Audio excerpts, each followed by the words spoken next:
Para muita gente que está no ensino médio, a lista de leitura obrigatória para o vestibular parece só mais uma tarefa, né? Mais um obstáculo para superar. É aquela pilha de livros que fica ali no canto, encarando a gente, cheia de poeira e já prometendo umas noites mal dormidas. Mas e se essa percepção não contar a história toda?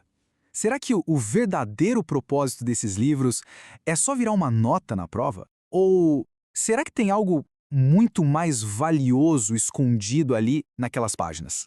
É exatamente essa a questão que a gente vai explorar agora. Então, o nosso roteiro aqui é bem direto. Primeiro a gente vai encarar esse desafio, essa ideia de que a lista é um obstáculo. Depois, vamos olhar para o que existe além da nota final. Daí, a gente descobre os 4 poderes da leitura e, por fim, vamos entender como um clássico pode ser um espelho para a gente e para o mundo. Ok, vamos começar por aqui. E olha, vamos combinar. É super compreensível ver essa lista como um fardo. A pressão do vestibular é gigante, o tempo é curtíssimo e a linguagem de alguns desses livros, vamos ser sinceros, às vezes parece que veio de outro planeta. E aí, o que acontece? A tendência é transformar a leitura numa maratona, né? O objetivo vira simplesmente ticar o livro como lido, correr atrás de resumo e ficar na torcida para cair na prova uma pergunta sobre algo que foi decorado. A experiência de verdade, essa acaba se perdendo no meio do caminho. Mas e se a gente virasse a chave agora? E se o objetivo principal desses livros não for testar a memória? Pensa só, esses livros não são escolhidos por acaso. Eles formam o que a gente chama de cânone, sabe? É um conjunto de obras que conversam com a nossa história, com a identidade do Brasil. A escolha deles é, na verdade, um convite para participar de uma conversa cultural gigante, para construir algo que dura muito mais do que uma nota. É exatamente aqui que o jogo muda. O que acontece quando o foco sai dos pontos e vai para a perspectiva? A recompensa de verdade é aquilo que fica muito depois que a nota do vestibular já foi esquecida. E olha, essa perspectiva não é uma coisa abstrata, não. Ela se transforma em ferramentas, em habilidades bem concretas que mudam o jeito de pensar e de se comunicar. E é aqui que a coisa fica interessante. A leitura desses clássicos pode dar o que a gente está chamando aqui de 4 grandes poderes. E, de novo, não são habilidades vagas, não. São ferramentas práticas, de verdade, para a vida. O primeiro poder é a construção de um repertório sociocultural. Que nome complicado, né? Mas, trocando em miúdos, é ter bagagem. É a capacidade de construir argumentos que têm peso, que têm profundidade, que não são superficiais. Olha só a diferença que isso faz na prática. De um lado, tem aqueles argumentos que a gente vê toda hora, baseados em clichês, em senso comum. Do outro, um argumento que usa, por exemplo, o determinismo social, lá de O Cortiço, para discutir a influência do meio, ou que traz a realidade nua e crua da Carolina Maria de Jesus em Quarto de Despejo para falar sobre desigualdade. Isso é o que a gente chama de estofo. É a substância que transforma uma redação mediana em uma redação excelente.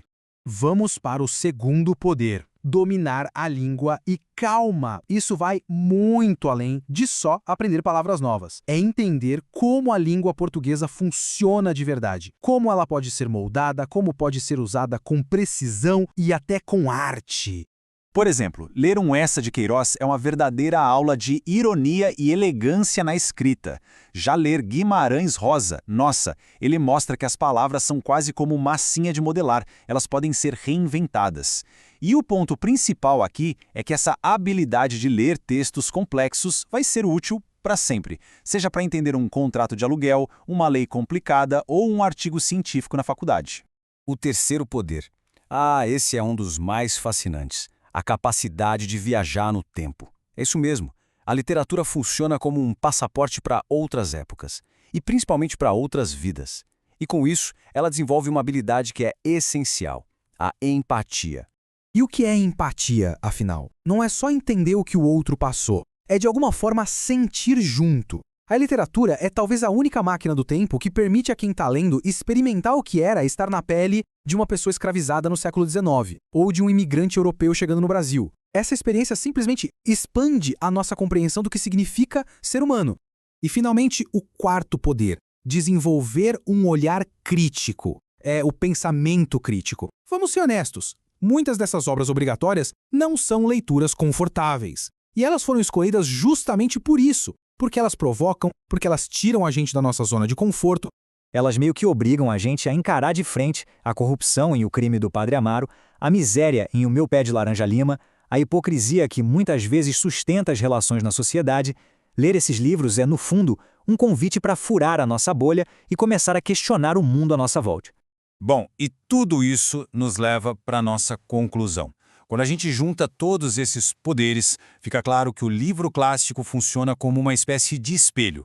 Ler um clássico não é só passar o tempo. É um ato de transformação, de verdade. A pessoa que começa o livro não é a mesma pessoa que termina. Alguma coisa muda por dentro. Pode ser sutil, mas é permanente. O que se ganha no final das contas é uma lente nova, uma ferramenta diferente para enxergar e interpretar o mundo, a política, as relações entre as pessoas, a história do nosso próprio país. O mundo não fica mais simples, pelo contrário, ele fica mais complexo, mais rico e, quem sabe, um pouquinho mais compreensível.